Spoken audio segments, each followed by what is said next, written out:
Hi everyone, my name is Anshul Gupta. I am a chartered accountant. आज हम करने जा रहे हैं बिजनेस स्टडीज़ का क्लास 12th एनसीईआरटी का जो पहला चैप्टर है फाइनेंशियल मैनेजमेंट, इसका पार्ट 2 हम आज करके चलेंगे। पार्ट 1 हमने पिछली वीडियो में कवर कर लिया था, तो आइए पार्ट 2 से हम लोग शुरू करते हैं without wasting any time. All right, तो कैपिटल स्ट्रक्चर से ऊपर वाला पार्ट हम लोगों ने पढ़ लिया था। अब हम कैपिटल स्ट्रक्चर से शुरू करते हैं। कैपिटल स्ट्रक्चर होता क्या है? देखिए, जो भी कोई ऑर्गेनाइजेशन, जब भी कोई बिजनेस कैपिटल रेज करता है, जो भी उसमें कैपिटल होती है वो किस तरीके से होती है। तो एक तो होता है on the basis of ownership. तो ओनरशिप के बेसिस पे जो मेरी कैपिटल होती है, जो मेरा बिजनेस फाइनेंस के जो मेरे सोर्सेज होते हैं, वो कैसे क्लासिफाइड हैं? वो क्लासिफाइड है 2 कैटेगरीज में, और वो 2 कैटेगरीज हैं, एक तो ओनर्स फंड्स और एक है बोरोड फंड्स। ओनर्स फंड्स के अंदर फर्दर क्लासिफिकेशन क्या आती है? ओनर्स फंड के अंदर फर्दर 3 चीजें आती हैं। First is my equity share capital, then is my preference share capital, and उसके बाद है मेरा रिजर्व्स एंड सरप्लस। तो ये 3 चीजें उसके अंदर आती हैं। रिजर्व्स एंड सरप्लस को मैं रिटेन्ड अर्निंग्स भी बोलता हूं। Alright, okay. उसके बाद जो मेरा नेक्स्ट है classification, that is borrowed funds. Borrowed funds के अंदर क्या क्या चीजें आएंगी? बोरोड फंड्स के अंदर मेरा आते हैं loans, debentures and other forms of debt, public deposits etcetera. Alright, तो किसी भी बिजनेस का, किसी भी ऑर्गेनाइजेशन का जो कैपिटल स्ट्रक्चर होता है, that should be a perfect mix of debt and equity. ठीक है, तो जो वो मिक्स होता है, उस मिक्स को हम बोलते हैं कैपिटल स्ट्रक्चर। कि भाई मेरे बिजनेस में कितना डेट है, कितनी इक्विटी है, उस पूरे मिक्स को हम कैपिटल स्ट्रक्चर बोलकर चलते हैं। ऑलराइट, उसको हम कैलकुलेट कैसे करते हैं? इसे कैलकुलेट करने का एक फॉर्मूला होता है जिसे हम डेट इक्विटी रेशियो भी बोलते हैं। इसको निकालने के 2 अलग अलग फर्दर फॉर्मूले हैं। एक तो होता है डेट इक्विटी रेशियो, जिसके अंदर आप डेट अपॉन इक्विटी कर दो, तो जो ये रेशियो आता है ये मुझे बताता है डेट इक्विटी रेशियो क्या है। सेकंड होता है इसका तरीका debt out of total capital. Debt out of total capital, तो इसके अंदर टोटल कैपिटल है, तो debt upon debt plus equity. ठीक है, debt upon debt plus equity, वो यहां पर फॉर्मूले के अंदर आएगा।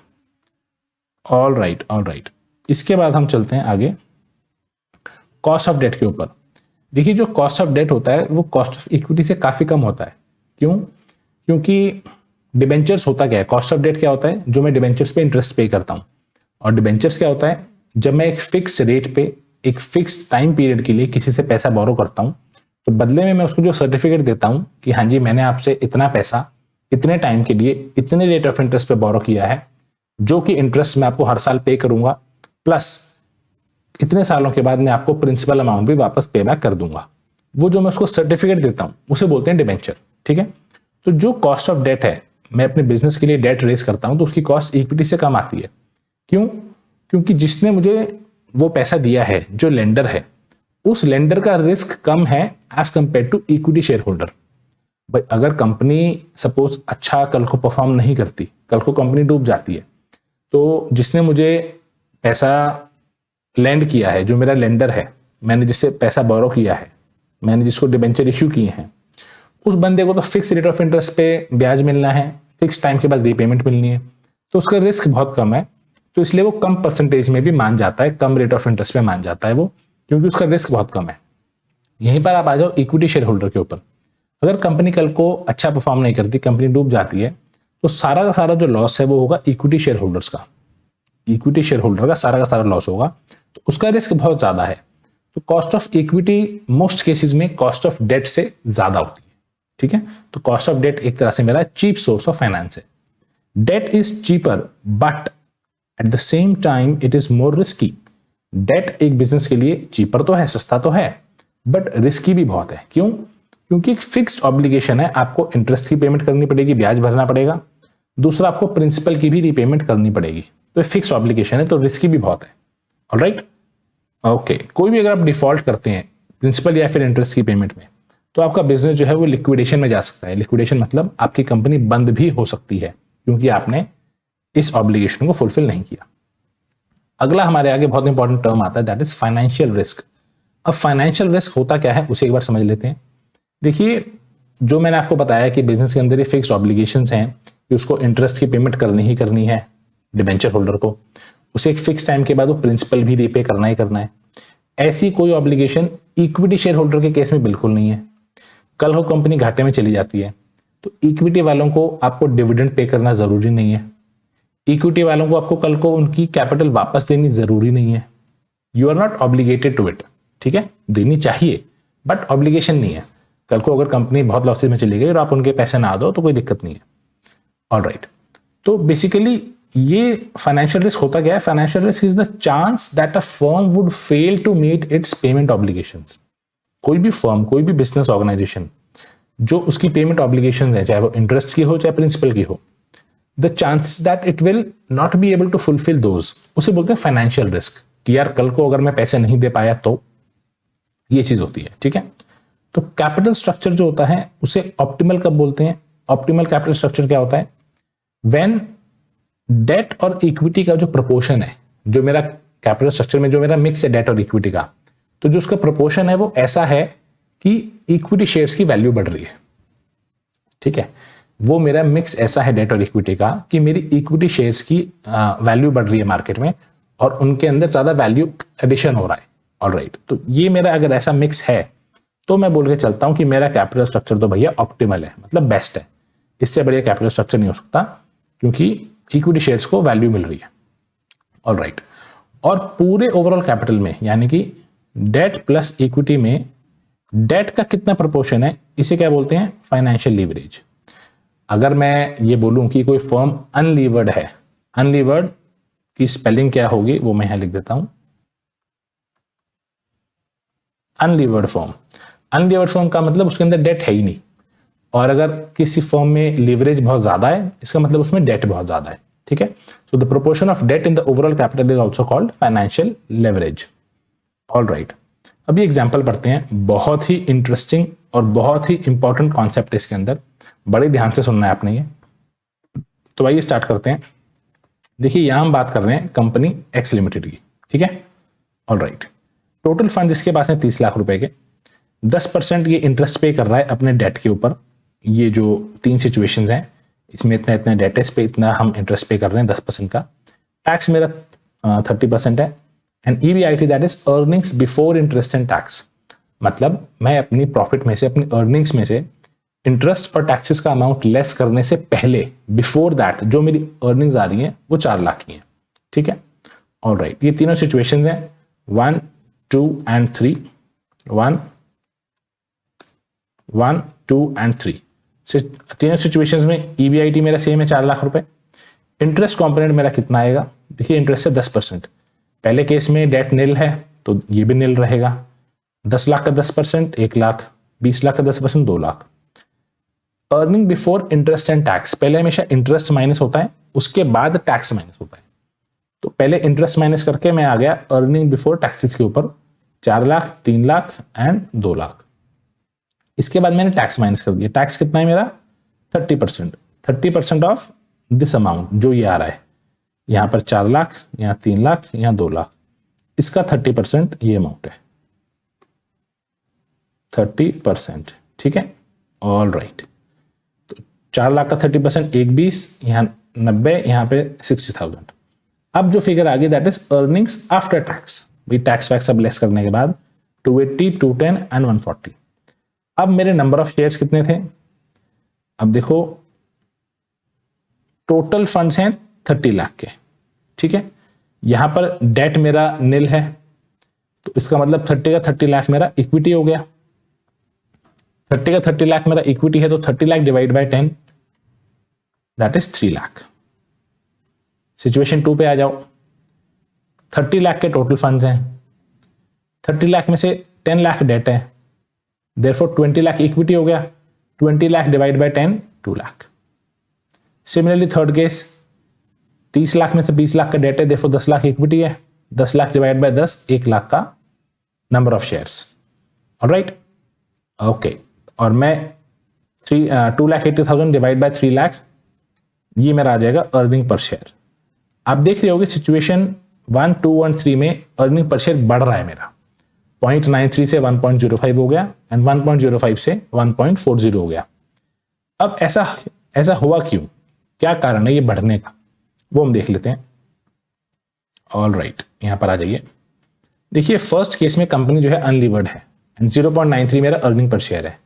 सेकंड केस में बढ़ जाता है, थर्ड में और बढ़ जाता है। अब सवाल वही है जो मैंने पूछा आपसे, भाई यहाँ लिखा है why is the EPS rising with higher debt. भाई जैसे जैसे मैं डेट बढ़ा रहा हूं ईपीएस क्यों बढ़ रहा है? ठीक है जी, समझ लेते हैं इसको। ऐसा इसलिए हो रहा है, it is because the cost of debt is lower than the return that the company is earning on the funds employed. ये तो थ्योरी बात होगी, प्रैक्टिकल समझते हैं ऐसा क्यों हो रहा है, उसके बाद ये लाइन दोबारा पढ़ेंगे। ऑलराइट, देखिए कंपनी एक आरओआई कमा रही है, ROI that is return on investment. मैंने कितना इन्वेस्ट किया था उस पर मुझे रिटर्न कितनी आ रही है। कंपनी ने 30 लाख इन्वेस्ट किया था, 30 लाख की फिगर कहां से आई? ये वाली फिगर, 30 लाख की फिगर आ गई है। 30 लाख कंपनी ने इन्वेस्ट किया और 30 लाख पे 4 लाख रुपए कंपनी की रिटर्न आ रही है। 4 लाख कहां से आया? 4 लाख भी क्वेश्चन में ही गिवन है। ये देखिए आप, ये है मेरा 30 लाख और ये है 4 लाख। ठीक है, 4 लाख मैं कमा रहा हूं 30 लाख के ऊपर। Basically 4 lakh divide by 30 lakh, ये मेरा आ गया 13.33%। और जबकि मैं डेट के ऊपर इंटरेस्ट दे रहा हूं 10%। तो क्या मैं ये कह सकता हूं कि मैं 13.33% कमा रहा हूं ओवरऑल उस पर, और मैं डेट पे दे रहा हूं 10%। तो एडिशनल सपोज मैं 1 लाख रुपए डेट के और ले आऊं, या जितने भी रुपए ले आऊं डेट के, तो 10% तो इंटरेस्ट में उस पर देना पड़ेगा मुझे, और बदले में 13.33% मुझे मिल जाएगा। तो क्या मैं ये कह सकता हूं कि 3.33% का मुझे एक्स्ट्रा बेनिफिट है और पैसा इन्फ्यूज करने से? अगर मैं डेट जितना ज्यादा बढ़ाता जाऊंगा, खर्चा मेरा 10% का है, इनकम मेरी 13.33% की है, तो मुझे 3.33% का एडिशनल गेन होता जा रहा है जितना मैं डेट लाऊंगा। पढ़ लेते हैं इसको। With the higher use of debt, this difference between ROI and cost of debt increases the EPS. ऐसी सिचुएशन को बोलते हैं favourable financial leverage. Financial leverage तो है, मतलब डेट तो है धंधे में, बट वो फेवरेबल है। जितना ज्यादा डेट लोगे उतना ज्यादा फायदा होगा, उतना आपको एक्स्ट्रा बेनिफिट होगा। In such cases, companies often employ more of cheaper debts to enhance the EPS. ऐसे केस में कंपनी क्या करती है? जितना डेट मिल रहा है, जहां से मिल रहा है, कंपनी उठा लेती है और धंधे में डाल देती है। ठीक है, क्योंकि उसकी तो ईपीएस बढ़ रहा है, अर्निंग पर शेयर बढ़ रहा है, शेयर होल्डर्स के लिए ईपीएस बढ़ेगा, मार्केट वैल्यू बढ़ेगी शेयर होल्डर्स की, तो कंपनी के लिए पॉजिटिव है सब चीजें। इस प्रैक्टिस को बोलते हैं ट्रेडिंग ऑन इक्विटी। जब फेवरेबल फाइनेंशियल लीवरेज होता है तब कंपनी और ज्यादा डेट उठाती है और धंधे में डाल देती है। इस प्रैक्टिस को बोलते हैं ट्रेडिंग ऑन इक्विटी। इसकी डेफिनेशन भी पढ़ लेते हैं यहां पर। Trading on equity refers to the increase in profit earned by the equity share holders due to the presence of fixed financial charges like interest. मैंने आपको कॉन्सेप्ट समझा दिया है, आप अपने वर्ड्स में भी लिख सकते हो और ये लिखना चाहो तो ये भी लिख सकते हो। इक्विटी शेयर होल्डर्स के लिए अर्निंग्स बढ़ रही है, प्रॉफिट बढ़ रहा है। क्यों? क्योंकि फिक्स्ड फाइनेंशियल चार्जेस जैसे कि इंटरेस्ट वो हमारे कैपिटल स्ट्रक्चर में है, हमारे कैपिटल स्ट्रक्चर में डेट है। जैसे जैसे मैं डेट बढ़ाता हूं तो because of favourable financial leverage मेरे लिए वो चीज फायदेमंद होती है। ठीक है, आगे चलते हैं। मिलता जुलता एग्जांपल है, बट इसके अंदर कंपनी वाई लिमिटेड है और 2 लाख रुपए मेरा earning before interest and tax है। पिछले में कितना था? 4। इसके में 2/30 इंटू 100 आएगा मेरा आरओआई, जो कि निकल के आएगा तकरीबन 6.67%। पहले कितना था? 13.33। पूरा एग्जाम्पल वैसे चल रहा है। इस केस में आप देखोगे कि ये डिक्रीज हो रहा है, ईपीएस घट रहा है। क्यों घट रहा है? आगे देखते हैं। In this example EPS is following with the increase use of debt because company का जो रेट ऑफ रिटर्न है that is 6.67%, that is lesser than the interest on debt 10%। यानी कि जो भी मैं डेट या फिर एडिशनल पैसा डाल रहा हूं कंपनी में, मैं खर्चा तो कर रहा हूं 10% का, लेकिन मुझे आमदनी हो रही है उससे 6.67% की। तो with every additional rupee I am putting in the business मुझे लॉस हो रहा है। ठीक है, ऐसी फाइनेंशियल लीवरेज को हम लोग बोल के चलते हैं unfavourable financial leverage. Unfavourable financial leverage. ठीक है, so trading on equity is clearly unadvisable in such a situation. ऐसी सिचुएशन अगर है तो ट्रेडिंग ऑन इक्विटी बिल्कुल भी नहीं करना चाहिए। क्यों? क्योंकि जितना ज्यादा आप डेट लाओगे उतना ज्यादा आपको लॉस ही हो रहा है। एक यहां पर एक बड़ी अच्छी एडवाइस और लिखी है, जो मेरा पहले वाला एग्जांपल था कंपनी एक्स का, उस केस में भी reckless use of trading on equity is not recommended. Company x के केस में यानी पहले वाले केस में भी जब आपका ROI ज़्यादा है 13.33% है और आपका इंटरेस्ट ऑन डेट कम है जो कि 10% है, तो ऐसा नहीं होना चाहिए कि आप आंख बंद करके कहीं से भी पैसा उठा रहे हो और अपने धंधे के अंदर आप डेट आप उसको बढ़ाए जा रहे हो। बिकॉज क्योंकि डेट जो है वो एक लेवल तक ही अच्छा लगता है। ऐसा ना हो कि कल को डेट इतना ज़्यादा बढ़ जाए कि कंपनी के अंदर बहुत रिस्क क्रिएट हो जाए, क्योंकि आपको इंटरेस्ट की पेमेंट भी करनी है रेगुलरली, प्रिंसिपल भी रीपे करना है। कल को क्या पता कंपनी का बुरा समय आ जाए और वो डेट आपको वापस देना भारी पड़ जाए। Therefore, reckless use of trading on equity, recklessly employing more of debt is not at all advisable, even if you have favorable financial leverage. ठीक है, आगे चलते हैं। Factors affecting choice of capital structure. भाई मुझे कैसा कैपिटल स्ट्रक्चर मुझे लेना चाहिए? डेट लूं, इक्विटी ज्यादा लूं, डेट ज्यादा लूं, बराबर रखूं, कैसे करूं, क्या चीजें सोचूं मैं, ये सब डिसाइड करते टाइम। देखो, पहली चीज है कैश फ्लो पोजीशन। अगर आपको अपना कैश फ्लो देखना पड़ेगा, अगर आपके कैश फ्लो बहुत अच्छे हैं और आप अपनी फिक्स पेमेंट ऑब्लिगेशंस, जो कि आपको फिक्स इंटरेस्ट पे करना है हर महीने हर साल, प्रिंसिपल रीपे करना है, आपको लगता है वो सारी चीजें अच्छे से टेक केयर हो जाएंगी, प्लस एक सफिशिएंट बफर भी मैं बचा लूंगा और खर्चों के लिए, फिर आप डेट उठा सकते हो, नहीं तो फिर इक्विटी उठाओ। Second, interest coverage ratio. Interest coverage ratio का फॉर्मूला ये होता है EBIT अपॉन इंटरेस्ट, यानी कि इंटरेस्ट और टैक्सेस लेस करने से पहले जो मेरी अर्निंग्स हैं वो मेरे इंटरेस्ट अमाउंट के कितना टाइम्स हैं। भाई मैं कितना टाइम्स है मेरी जो अर्निंग्स है as compare to interest, 2 times, 5 times, 10 times, 20 times, वो सब चीजें यहां पर देखनी होती हैं। जितना ज्यादा ये रेशियो होगा, जितनी ज्यादा मेरी अर्निंग्स होंगी, मेरा न्यूमरेटर उतना बड़ा होगा। अर्निंग्स मेरी जितनी ज्यादा होंगी, न्यूमरेटर उतना बड़ा होगा और उतना मेरे लिए अच्छा है। Therefore higher the ratio, lower will be the risk and this ratio is higher the better। जितना ज्यादा हो उतना अच्छा है। मतलब न्यूमरेटर में अर्निंग्स हैं, ठीक है, और अर्निंग जितना ज्यादा उतना अच्छा होता है। देयरफॉर न्यूमरेटर जितना बड़ा होगा उतना अच्छा होगा। देयरफॉर पूरा रेशियो जितना बड़ा होगा उतना मेरे लिए अच्छा है और कंपनी के लिए रिस्क कम है। Next is date service coverage ratio. इसका फॉर्मूला ये है profit plus tax plus depreciation plus interest plus non cash expenditure divided by preference dividend plus interest plus the repayment obligation. ये पूरा फॉर्मूला इसका।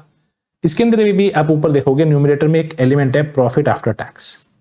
प्रॉफिट जितना ज्यादा हो उतना धंधे के लिए अच्छा होता है। देयरफॉर इस रेशियो के लिए भी न्यूमरेटर जितना बड़ा होगा उतना अच्छा होगा। न्यूमरेटर बड़ा होने का मतलब है रेशियो बड़ा होना। देयरफॉर जितना बड़ा ये रेशियो होगा, a higher DSCR, a higher debt service coverage ratio, this indicates better ability to meet the cash commitments. Higher the better. All right. Next is ROI. Next is my ROI. Okay. अब हम यहां पर पढ़ रहे हैं factors affecting choice of capital structure. मैं date लूं या फिर मैं इक्विटी लूं, ठीक है। अगर कंपनी की ROI जो है वो हायर है, ज्यादा है, और कॉस्ट ऑफ डेट कम है, तो कंपनी को ट्रेडिंग ऑन इक्विटी के लिए जाना चाहिए। सीधी सी बात है, वही लिखा है इस पॉइंट में। 6.67% का एग्जाम्पल यहां पर लिखा हुआ है, आपका 13.33% का एग्जाम्पल लिखा हुआ है, वही सेम चीजें यहां पर लिखी हुई हैं। All right, next is my cost of date.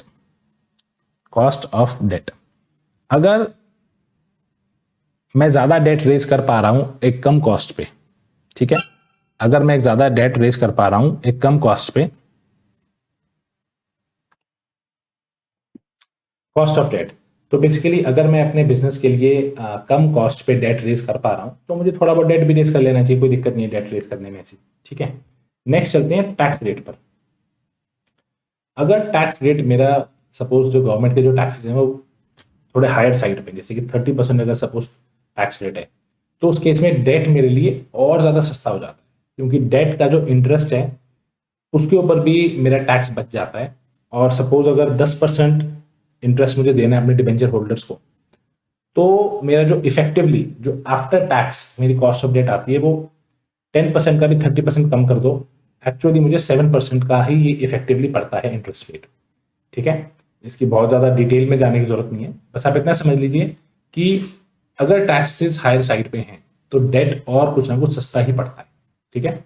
10% मेरा इंटरेस्ट रेट है, तो मैं यहाँ पे बस इतना लिख देता हूँ, 10% अगर इंटरेस्ट रेट है, 10% माइनस 30% ऑफ 10%, इफेक्टिव रेट 7% निकल के आता है, ठीक है, इतना ही आप समझ लीजिए, बहुत है। Next is cost of equity.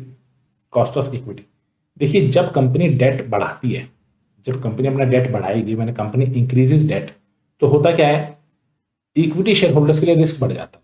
भाई कल को उन्हें फिक्स फाइनेंशियल पेमेंट करनी है इंटरेस्ट की, कल को उनको प्रिंसिपल भी रीपे करना है, तो बेसिकली कंपनी का एक तरह से इक्विटी शेयर होल्डर्स का रिस्क बढ़ जाता है।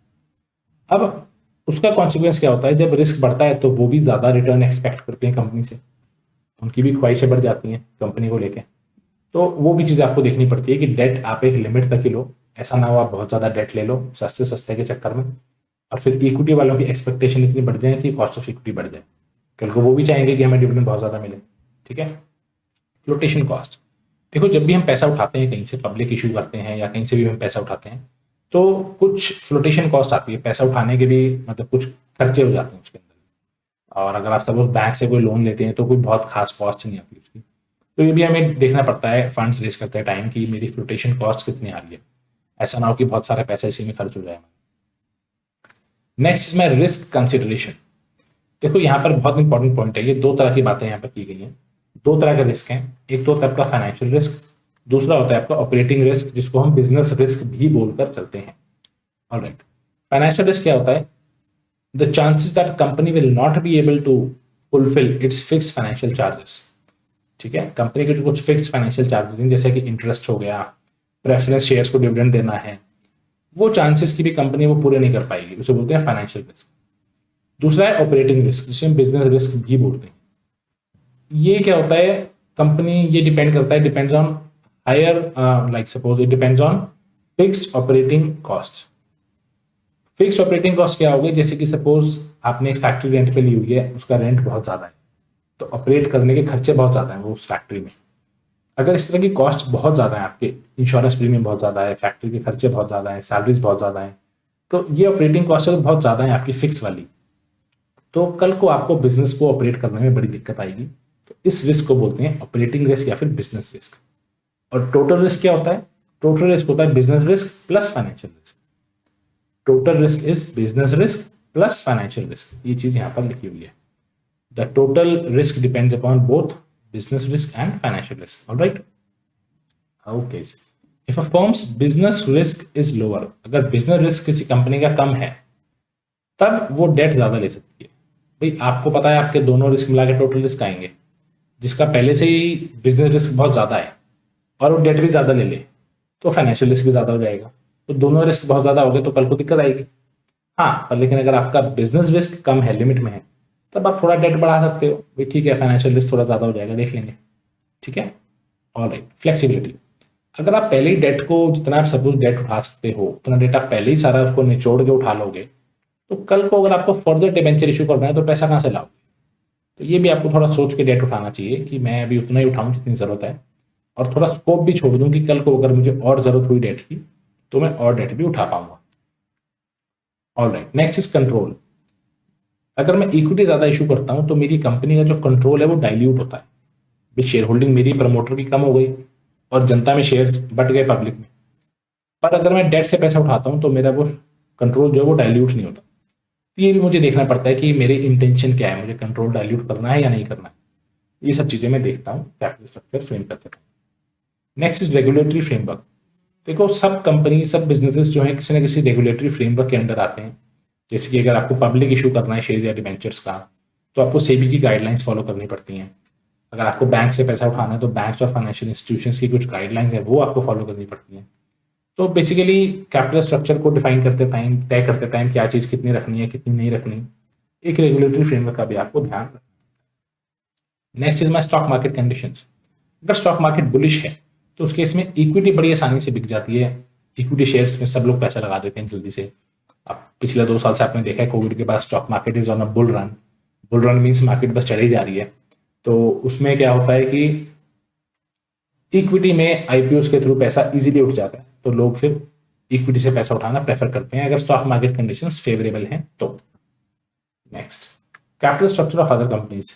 देखो दूसरी कंपनी का तो एक बार आदमी कैपिटल स्ट्रक्चर उठा के देख ही लेता है, कहते चलो देखता हूँ, मैं इस इंडस्ट्री में हूँ तो मेरे जो और भाई बंद हैं इस इंडस्ट्री के, वो लोग क्या कर रहे हैं, बिकॉज वो लोग भी कुछ दिमाग लगा के कर रहे होंगे। तो इंसान एक बार चाहता है कि मैं वो भी इस पर भी एक बार नजर डाल लूँ, और फिर अपना फाइनल डिसीजन फ्रेम करूं। और ये सब हमने पढ़ लिया फैक्टर्स अफेक्टिंग कैपिटल स्ट्रक्चर। अब हम पढ़ रहे हैं fixed and working capital requirements. तो फिक्स्ड कैपिटल क्या होती है, वर्किंग कैपिटल क्या होती है, पहले एक बार इसको थोड़ा देख लेते हैं।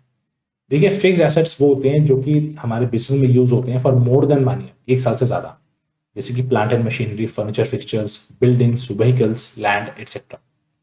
करंट एसेट्स क्या हुआ, ये वो एसेट्स हैं जो कि नॉर्मल रूटीन के हैं and they get converted into cash और कैश इक्विवेलेंट्स।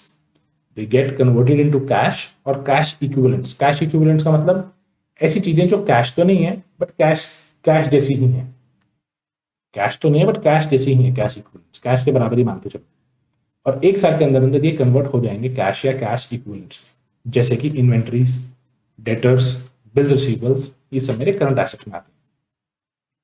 आगे हम पढ़ रहे हैं management of fixed capital. Fixed capital को मैं कैसे मैनेज करता हूँ। देखो, फिक्स्ड कैपिटल सपोज मैंने 100 करोड़ की मशीनरी मुझे खरीदनी है, तो वो मशीनरी मुझे 10 साल तक बेनिफिट देगी। तो मैं उसके लिए शॉर्ट टर्म सोर्सेज तो पैसा मैं उसके लिए शॉर्ट टर्म सोर्सेज से तो पैसा नहीं उठाऊंगा। भाई शॉर्ट टर्म सोर्सेज वाला मुझसे 6 महीने में 1 साल बाद पैसे मांगेगा, मैं कहां से लाऊंगा 100 करोड़ रुपए। यही पैसा अगर मैंने लॉन्ग टर्म सोर्सेज से उठाया है, डिबेंचर से उठाया सपोज पैसा, तो 10 साल तक मुझे पता है ये डिबेंचर होल्डर को मुझे सिर्फ इंटरेस्ट पे करना है, पैसे नहीं मांगेगा ये, 10 साल के बाद ही पैसे इसको मिलेंगे। तो ऐसे जो लॉन्ग टर्म की चीजें हैं उसमें फाइनेंस भी आपको लॉन्ग टर्म सोर्सेज से ही लेना चाहिए ताकि वो उसको कोरिस्पॉन्ड कर पाए। Investment in these assets would also include expenditure on acquisition. Suppose आपने मशीन एक्वायर करने के लिए कुछ खर्चे किए हैं, ब्रोकरेज एजेंट फीस दी है आपने मशीन को कुछ नई टेक्नोलॉजी से मॉडर्नाइज करने का कोई खर्चा किया है, आपने मशीन रिप्लेस कराई है, मशीन की इंस्टॉलेशन कराई है आपने, ये सब खर्चे भी मेरे फिक्स्ड एक्सपेंसेस में ही आते हैं। नेक्स्ट इज जो कोई मेजर एक्सपेंडिचर है एडवर्टाइजिंग कैंपेन का। सपोज मैं बहुत जबरदस्त एडवर्टाइजमेंट करा रहा हूँ अपने बिजनेस के, अपने प्रोजेक्ट की, या फिर मैं बहुत ज्यादा R&D रिसर्च एंड डेवलपमेंट करवा के चल रहा हूँ अपने बिजनेस के अंदर। तो ये ऐसी चीजें हैं जिनके जिनके जिनके जिनके लॉन्ग टर्म इम्प्लीकेशन है बिजनेस के लिए, लंबे टाइम तक ये चीजें मुझे फायदा देंगी, ठीक है, बहुत लंबे टाइम तक। तो ये भी एक तरह से मेरा फिक्स्ड एक्सपेंडिचर है, ठीक है, फिक्स्ड कैपिटल है मेरी। ऑलराइट, अब जो भी मेरे यहां पर फिक्स्ड कैपिटल कह लो, इन्वेस्टमेंट कह लो, या कैपिटल बजटिंग डिसीजन, जो मर्जी कह लो आप, जो भी ये डिसीजन है इनकी इंपॉर्टेंस क्या है फटाफट देख लेते हैं। बहुत ईजी है। Long term growth. देखो, ये जो मैं डिसीजन ले रहा हूँ लंबे टाइम के लिए, ये मेरी लॉन्ग टर्म ग्रोथ डिफाइन करते हैं। आज मैं डिसीजन ले रहा हूँ कि मैं मशीनरी में और पैसे लगा रहा हूँ और एक्सपैंड कर रहा हूँ बिजनेस को, तो लॉन्ग टर्म में मेरी सेल्स, प्रॉफिटेबिलिटी, मेरी कंपनी की पोजीशन को ये अफेक्ट करेगी चीजें। ये इंपॉर्टेंट क्यों है? क्योंकि large amount of funds involve, करोड़ों हजारों करोड़ रुपए इसमें लग जाते हैं, 100 करोड़ रुपए लग जाते हैं इसके अंदर। तो अच्छा बड़ा अमाउंट, मोटा अमाउंट कैपिटल का इन्वेस्ट होता है, तो बड़ा इंपॉर्टेंट डिसीजन है। रिस्क, इनमें रिस्क बहुत ज्यादा रहता है। क्यों? क्योंकि पैसे बहुत ज्यादा लगते हैं, जितना ज्यादा पैसा उतना ज्यादा रिस्क। इरिवर्सिबल, ये डिसीजन एक बार ले लिए तो ले लिए, ऐसा नहीं है कि आज आपने मशीनरी लगाने का डिसीजन ले लिया, पैसे दे दिए, मशीन बुक करा दी, 2 महीने बाद जब मशीन आने वाली है तो अब आप ये बोलो नहीं जी अब तो हमें कुछ और काम करना है, ऐसे नहीं होता। ये इरिवर्सिबल डिसीजन है, ले लिया तो ले लिया और फिर उसके हिसाब से आपने आगे चलना। Next is factors affecting the requirement of fixed capital. Factors affecting the requirement of fixed capital, कौन कौन से फैक्टर हैं जिससे पता चलेगा कि इस बिजनेस के अंदर फिक्स्ड कैपिटल मुझे कम चाहिए या ज्यादा चाहिए, ये कैसे पता चलेगा? पहली चीज आती है नेचर ऑफ बिजनेस। देखो, अगर कोई ट्रेडिंग कंसर्न है, ट्रेडिंग मतलब यहां से माल लिया वहां बेच दिया, उसके अंदर इतनी ज्यादा इन्वेस्टमेंट की जरूरत नहीं है, ठीक है। इन्वेस्टमेंट कहां पर? फिक्स्ड एसेट्स में। फिक्स्ड एसेट्स में, फिक्स्ड कैपिटल में ज्यादा इन्वेस्टमेंट उसमें चाहिए नहीं है as compare to manufacturing. Manufacturing वाले को पूरी प्लांट मशीनरी सेटअप करनी पड़ेगी, पूरा सेटअप बनाना है, फैक्ट्री लगानी है, उसमें ज्यादा उसको इन्वेस्टमेंट चाहिए in fixed assets. Scale of operation अगर आपके बहुत ज्यादा हैं, आपको तो बड़ा प्लांट लगाओगे तो ज्यादा फिक्स्ड कैपिटल चाहिए, अगर आपका छोटे स्केल पे काम है तो कम चाहिए। चॉइस ऑफ टेक्निक, अगर आप कैपिटल इंटेंसिव टेक्निक लगा रहे हो, कैपिटल इंटेंसिव मतलब जहां पे ज्यादा कैपिटल लगती है, तो आपको ज्यादा इन्वेस्टमेंट चाहिए प्लांट एंड मशीनरी में। दूसरी तरफ अगर आपकी लेबर इंटेंसिव मशीनरी है, दूसरी तरफ अगर आपकी लेबर इंटेंसिव टेक्निक है, तो आपके काम में लेबर ज्यादा लगेगी, मशीनरी पे फिक्स एक्सपेंस ज्यादा नहीं होगा। ठीक है, तो टेक्नोलॉजी पे भी फर्क पड़ता है, टेक्नोलॉजी नहीं सॉरी टेक्निक पे, आप कैपिटल इंटेंसिव टेक्निक लगा रहे हो या labour intensive. Next is technology upgradation. देखो कुछ इंडस्ट्रीज ऐसी होती हैं जहां पर एसेट्स जो है बड़ी जल्दी पुराने हो जाते हैं और आपको अपडेट और अपग्रेड करने पड़ते हैं।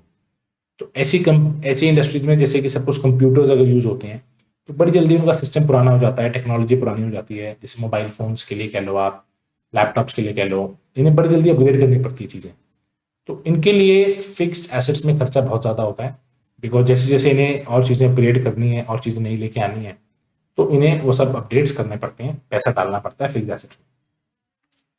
Next is growth prospects. अगर आपकी ग्रोथ प्रोस्पेक्ट्स आपको लग रहा है बहुत अच्छी ग्रोथ आपको आगे दिख रही है अपने धंधे में, तो आपको ज़्यादा इन्वेस्टमेंट करनी पड़ेगी फिक्स्ड एसेट्स में, बिकॉज ज़्यादा ग्रोथ आपको दिख रही है इंडस्ट्री में तो कल को सेल भी बढ़ेगी, सेल बढ़ेगी तो आपको प्रोडक्शन भी बढ़ानी पड़ेगी, प्रोडक्शन कब बढ़ेगी, जब आप मशीनरी खरीदोगे, मशीन कैसे खरीदोगे, जब आप इन्वेस्टमेंट बढ़ाओगे फिक्स्ड एसेट्स में। Next is diversification. देखो डाइवर्सिफिकेशन आप जितना ज़्यादा करोगे उतनी ज़्यादा आपकी कैपिटल रिक्वायरमेंट्स बढ़ जाएंगी, राइट। डाइवर्सिफिकेशन आप जितना ज़्यादा करोगे, जैसे कि सपोज मैं आज टेक्सटाइल बिजनेस कर रहा हूँ, ठीक है, टेक्सटाइल बिजनेस करने के साथ साथ मैं कल को डाइवर्सिफाई करता हूँ सीमेंट मैन्युफैक्चरिंग में भी, तो मुझे सीमेंट के लिए अलग मशीनरी खरीदनी पड़ेगी, अलग सेटअप लगाना पड़ेगा, तो मेरी इन्वेस्टमेंट बढ़ जाएगी जो फिक्स्ड इन्वेस्टमेंट है। Alright, next is financing alternatives. कई बार क्या होता है ऐसे ऐसे ऑप्शन भी मिल जाते हैं आपको बिजनेस में कि सपोज एक ऑप्शन तो है कि मैं 100 करोड़ रुपए खर्च करके ये फैक्ट्री लगाऊं, दूसरा ऑप्शन है कोई और बंदा है जो उसने वो फैक्ट्री लगाई हुई है ऑलरेडी बट उसके पास टाइम नहीं संभालने का या उसको समझ नहीं रही है, जो भी रीजन है, वो कहता है जी मैं आपको ये लीज पे दे रहा हूँ 10 साल के लिए, आप मुझे इसका हर महीने रेंट पे कर देना। 100 करोड़ की है ना ये पूरी जो फैक्ट्री है, आप हर महीने मुझे इसका 80 लाख रुपीज पे कर देना, 100 करोड़ लगाने की जरूरत नहीं है, मशीन मैंने सब कुछ लगाई हुई है, आप मुझे इंटरेस्ट पे करते जाओ महीने का 1 करोड़ रुपए और आप काम करो, ठीक है। तो जिसने पैसे लगाने हैं 100 करोड़ रुपए, उसके 100 करोड़ बच गए, वो कहीं और लगाएगा इस पैसे को और उसको सारा सेटअप तैयार मिल गया। तो अगर इस तरह के लीजिंग फैसिलिटीज अवेलेबल हैं तो फंड्स की रिक्वायरमेंट कम हो जाती है, नहीं तो फिर फंड्स तो आपको चाहिए ही अगर ये ऐसी चीज नहीं है। Next is level of collaboration. अगर कोलैबोरेशन का साथ मिलकर काम करने का स्कोप है तो मेरी इन्वेस्टमेंट थोड़ी कम हो जाती है। फॉर एग्जाम्पल आजकल जो बैंक्स हैं, सपोज बैंकों के जो एटीएम होते हैं, कई बार क्या होता है कई बैंक्स मिलकर कोलैबोरेट कर लेते हैं और वो ये कहते हैं कि ये एक एटीएम लगा दिया हमने, इसको हम सारे बैंक यूज करेंगे आपस में, और आपका पास किसी भी बैंक का कार्ड हो आप उस एटीएम पे जाके अपनी ट्रांजैक्शन कर सकते हो। होगा क्या, अगर आईसीआई बैंक का एटीएम है आईसीआईसीआई और उसी बैंक का कार्ड है तो कोई दिक्कत नहीं है। अगर आप एचडीएफसी के कार्ड से आईसीआईसीआई के एटीएम में कोई ट्रांजैक्शन करते हो तो हो सकता है आपके ऊपर आपको कुछ खर्चे लग जाए, बट लेकिन आपको एक फैसिलिटी तो मिलेगी ना। तो बेसिकली अगर ऐसे कोलैबोरेशन का सिस्टम हो जाए तो आपकी इन्वेस्टमेंट जो है फिक्स्ड एसेट्स में, फिक्स्ड कैपिटल में थोड़ी कम हो जाएगी। ऑल राइट, आगे चलते हैं वर्किंग कैपिटल। वर्किंग कैपिटल में क्या होता है, एक तरह से मेरे करंट एसेट्स आते हैं, ठीक है। करंट एसेट्स की क्या एग्जांपल है वो हम यहाँ देख लेते हैं। This is in order of their liquidity, liquidity के ऑर्डर में है ये सारी चीजें। क्या चीज सबसे ज्यादा लिक्विड है, सबसे ऊपर आएगा इसके अंदर cash, cash in hand, cash at bank. फिर मार्केटेबल सिक्योरिटीज, ये वो सिक्योरिटीज होती हैं जो 3 महीने से पहले आप इसे बेच सकते हो, मतलब बड़ी जल्दी बिक जाती है, कोई बेचने में दिक्कत नहीं आती, लिक्विडिटी बहुत है इनके। Next is bills receivable, debtors, finished goods की inventory, work in progress, raw materials, prepaid expenses. ये सब मेरे करंट एसेट्स हैं जो कि मेरे वर्किंग कैपिटल के अंदर कवर होते हैं। देखिए वर्किंग कैपिटल का मैं सीधा सा फॉर्मूला लिख देता हूँ यहाँ पर। Working capital is current assets minus current liabilities. इसे अपने दिमाग में लिख लो इसको, working capital is current assets minus current liabilities. तो वर्किंग कैपिटल आपको जहां भी लिखा आपको मिले तो वहां पे लिख देना, इसके अंदर लिख दो करंट एसेट्स आते हैं, करंट एसेट्स ये एग्जांपल होते हैं, इसमें से मुझे करंट लायबिलिटी माइनस करनी पड़ती है। करंट लायबिलिटी ये होता है जो भी मेरी पेमेंट ऑब्लिगेशंस हैं जो कि that will be due for payment with in 1 year. 1 साल के अंदर अंदर मेरी ऑब्लिगेशंस जो है वो ड्यू हो जाएंगी फॉर पेमेंट। तो इस तरह की जो मेरी ऑब्लिगेशन है उसे मैं करंट लायबिलिटीज बोलता हूँ। For example my bills payable, creditors, outstanding expenses etcetera. Alright, तो यहां पर लिखा भी हुआ है नेट वर्किंग कैपिटल क्या होता है, current assets minus current liabilities, right. अब जैसे हमने पढ़ा था factors affecting fixed capital requirements, अब मैं पढ़ूंगा factors affecting working capital requirements. Working capital का मतलब day to day business needs के लिए, धंधा चलाने के लिए जो मुझे पैसे चाहिए, भाई मुझे आज रेंट पे करना है, सैलरीज मुझे देनी है, और मुझे डेटर से पैसे लेने हैं, क्रेडिटर से पैसे लेने हैं, क्रेडिटर्स को पेमेंट करनी है। रूटीन के जो काम होते हैं, मोटे मोटे खर्चे हटा दो, रूटीन के जो काम होते हैं, तो वो चीज़ें जो मेरी डेली की है, रोज़मर्रा की ज़िंदगी, डे टू डे एक्सपेंसेस, वो सब आएंगे मेरे वर्किंग कैपिटल रिक्वायरमेंट्स। ठीक है, ऑलराइट। इसके अंदर आपका पहला पॉइंट होता है नेचर ऑफ बिजनेस। अगर आपकी ट्रेडिंग ऑर्गेनाइजेशन है तो आपको बहुत ज़्यादा वर्किंग कैपिटल नहीं चाहिए, बट मैन्युफैक्चरिंग है तो आपको काफ़ी वर्किंग कैपिटल चाहिएगी। Scale of operation, scale of operation अगर लार्ज स्केल है तो ज़्यादा चाहिएगी, स्केल ऑफ ऑपरेशन कम है तो कम चाहिएगी। Next is business cycle. देखो, अगर मैं जैसे अगर बूम है, मार्केट में बूम है आपके बिजनेस को लेके, जैसे आज की मैं बात करूं तो आज की डेट में इलेक्ट्रिक व्हीकल्स को लेके बड़ा बूम है, two wheeler segment, also four wheeler segment. ठीक है, तो अगर ऐसा कोई आपका वो बिजनेस में कोई बूम चल रहा है और आप भी इलेक्ट्रिक व्हीकल्स के सेगमेंट से आते हो, ठीक है, सपोज आप उसकी बैटरी बनाते हो, कोई चिप बनाते हो, तो आपके बिजनेस में भी बूम आएगा, तो आपको वर्किंग कैपिटल ज्यादा चाहिए। ठीक है, सीजनल फैक्टर, सपोज आपका पीक सीजन चल रहा है, जैसे कि अभी गर्मियां हैं तो एसी जो है, एयर कंडीशनर का, कूलर वालों का, इनका पीक सीजन है, इनको वर्किंग कैपिटल ज्यादा चाहिए। ठीक है, next is production cycle. Production cycle का मतलब क्या होता है? It is the time span between the receipt of raw materials and their conversion into finish goods. Raw material आज मेरी फैक्ट्री में आए, सपोज आज की तारीख में, और आज से 10 दिन के बाद ये फिनिश गुड्स में कन्वर्ट हो, 10 दिन लग गया पूरे प्रोसेस में। ठीक है, तो 10 दिन की जो साइकिल है उसको बोलते हैं प्रोडक्शन साइकिल। ठीक है, ऑलराइट। कुछ बिजनेस ऐसे होते हैं जिनमें प्रोडक्शन साइकिल बहुत लंबी होती है। ये प्रोडक्शन साइकिल हो सकता है 15 दिन 20 दिन की भी हो, और हो सकता है ये प्रोडक्शन साइकिल कुछ घंटे की भी हो, अभी सारे रॉ मटेरियल लाए और कुछ घंटे बाद फिनिश गुड में बन गए। तो जितनी लंबी ये प्रोडक्शन साइकिल होगी, longer the production cycle, higher will be the working capital requirement. Next, credit allowed, यानी कि मैं कितना उधार देता हूं। अगर मेरी पॉलिसी बहुत लिबरल है, मतलब मैं सामने वाला उधार मांगता है 1 महीने की, मैं 2 महीने की दे देता हूँ, 3 महीने की उधार में भी मैं काम करता हूँ। अगर मेरी लिबरल पॉलिसी है तो मेरे पास पेमेंट लेट आएगी मेरे माल की, तो मुझे वर्किंग कैपिटल ज्यादा चाहिएगी क्योंकि मैं ज्यादा उधार बांट रहा हूँ। ठीक है, नेक्स्ट, क्रेडिट अवेल्ड, मतलब जो माल मुझे उधार मिलता है, जो मैं माल खरीदता हूँ, अगर मुझे मेरे सप्लाई से क्रेडिट भी मिलता है, उधार माल मिलता है, और वो भी मुझे 3 महीने की पेमेंट पे मिलता है, तो मेरी वर्किंग कैपिटल की रिक्वायरमेंट कम हो जाएगी, क्योंकि भाई मुझे उधार माल मिल रहा है तो मुझे पैसे नहीं देने पड़ रहे, मुझे कैश की जरूरत नहीं है, माल मुझे मिल रहा है, जब फोन करता हूँ माल आ जाता है, तो वर्किंग कैपिटल मुझे कम चाहिए। Next is operating efficiency. देखिए, हर फर्म की एक ऑपरेटिंग एफिशिएंसी होती है, जितनी ज्यादा आपकी एफिशिएंसी होगी, जितनी ज्यादा आपकी ऑपरेटिंग एफिशिएंसी होगी, उतनी कम आपको वर्किंग कैपिटल की रिक्वायरमेंट होगी। Next is availability of raw material. Availability of raw material, देखिए कई बार क्या होता है, रॉ मटेरियल्स बहुत फ्रीली अवेलेबल है, जब फोन करो 2 घंटे में माल आ जाएगा, अभी फोन किया 2 घंटे में माल, तो ज्यादा स्टॉक रखने की जरूरत नहीं है। जब ज्यादा स्टॉक रखने की जरूरत नहीं है तो वर्किंग कैपिटल भी उतनी रखने की जरूरत नहीं है। और यहीं पे अगर सपोज आज माल मंगाया और 10 दिन बाद माल आ रहा है, तो मुझे अपने बिजनेस के लिए ज्यादा स्टॉक रखना पड़ेगा, ज्यादा स्टॉक रखूंगा तो ज्यादा वर्किंग कैपिटल चाहिए। Basically if the raw materials are freely available, then I need lower level of stocks, also a lower working capital. But if stocks freely available नहीं है तो मुझे बहुत ज्यादा वर्किंग कैपिटल की जरूरत होने वाली। ग्रोथ प्रोस्पेक्ट्स, अगर हमें लगता है ग्रोथ प्रोस्पेक्ट्स बहुत अच्छे हैं, देयर हाई ग्रोथ प्रोस्पेक्ट्स, तो मुझे ज्यादा वर्किंग कैपिटल चाहिए। Next is level of competition. जितना ज्यादा कंपटीशन है मार्केट में, मार्केट जितनी ज्यादा कॉम्पिटेटिव है, तो मुझे उतनी ज्यादा वर्किंग कैपिटल चाहिए, बिकॉज मुझे तब कंपटीशन को लड़ने के लिए बहुत ज्यादा स्टॉक रखना पड़ेगा मुझे रॉ मटेरियल्स का, मुझे बहुत ज्यादा स्टॉक रखना पड़ेगा रॉ मटेरियल्स का, क्योंकि मुझे कंपटीशन लड़ना है, मुझे हर जगह अपना माल पहुंचाना है, मुझे डिलीवरी में लेट नहीं करना, जब ऑर्डर आए तभी माल भेजना है। तो इस केस में वर्किंग कैपिटल की रिक्वायरमेंट ज्यादा होगी अगर कंपटीशन बहुत ज्यादा है। इन्फ्लेशन, जितनी ज्यादा इन्फ्लेशन होगी उतनी ज्यादा मेरी वर्किंग कैपिटल की भी रिक्वायरमेंट रहेगी।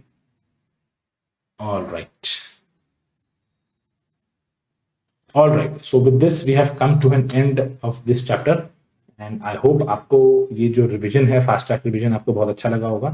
I have tried to take up all these concepts and बहुत ही कम टाइम में हमने ये खत्म किया है, तो आप इसे प्लीज आप इसे बार बार सुनिए। प्लस जो कीवर्ड्स जो मैंने यहाँ मार्क करे हैं, वो आप जब ये वीडियो सुनेंगे तो वीडियो सुनते सुनते आप इसको अपनी एनसीईआरटी में मार्क कर सकते हैं। और प्लस इस वीडियो को ही आप अगर 2-3 बार सुन लेंगे, मैंने बहुत कम टाइम में इसे कवर करने की कोशिश करी है, तो 2-3 बार अगर आप इसे सुन लेंगे और साथ साथ अपनी एनसीईआरटी पे भी आप एक नजर डाल लेंगे, तो आई एम श्योर आप एक सब्जेक्टिव आंसर जो होता है अच्छा खासा पूरा एक्सप्रेस करके चीज़ों को कीवर्ड्स लिखकर आप उसे आपको लिखने में कोई भी परेशानी नहीं आएगी। इसके बाद आपकी एक चीज़ बची राइटिंग प्रैक्टिस, वो भी मैं ये आपको सजेस्ट करूंगा आप कुछ सैम्पल पेपर्स अपने हाथ से सॉल्व करें, तो आपको वहां पर भी थोड़ी सी पकड़ मिल जाएगी कि आप कहाँ अटक रहे हैं। ठीक है, एग्जाम में अटकने से अच्छा हम यहीं पर हम अपने घर पे ही कहीं पे हम अटक रहे हैं, कोई चीज़ भूल रहे हैं, वहां पर हम सारे एक्सपेरिमेंट कर लें घर पे बैठ के, वो ज़्यादा अच्छा है। एग्जाम में हम बहुत अच्छे से करें, वो मैं आप ये सब बात करना चाहता हूँ। All right, thank you so much. मिलते हैं नेक्स्ट क्लास में एक नई वीडियो के साथ, एक नए चैप्टर के साथ। Till then bye bye, take care, thank you so much.